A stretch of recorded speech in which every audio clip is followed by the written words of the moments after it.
Yeah. I remember I had to struggle with, finding a good link for Sony Vegas Pro, and then like downloading fishy, dumb looking files, and then straight up break my every time I found a working link. It was always on some weird forum or site or something like that. And then when you're on there, you can always just tell it's good.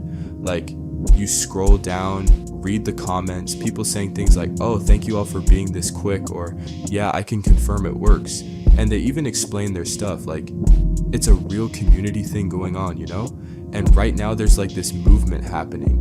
All these cracked plugins and like programs and stuff, they're all being cracked by the same teams. Like, I don't know if they've got something going on, but yeah, a few of these teams came together and they're just on some like innovative stuff. So what they did was they made this activator, and I don't even know what you call that stuff, but their activator, it can mimic something on the developer's server, something with the subscription service, I think. And all I know is this changes the game completely.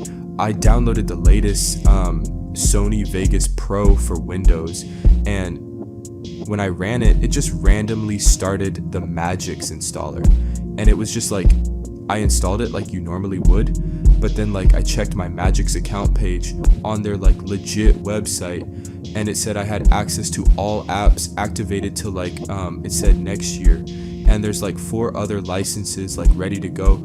Yo, I don't know about y'all, but that's some real right there. I'll drop the link for the Sony Vegas Pro installer below, but just in case YouTube decides to be on some weak ass timing, it's tiny.cc/vegasproquickredeem.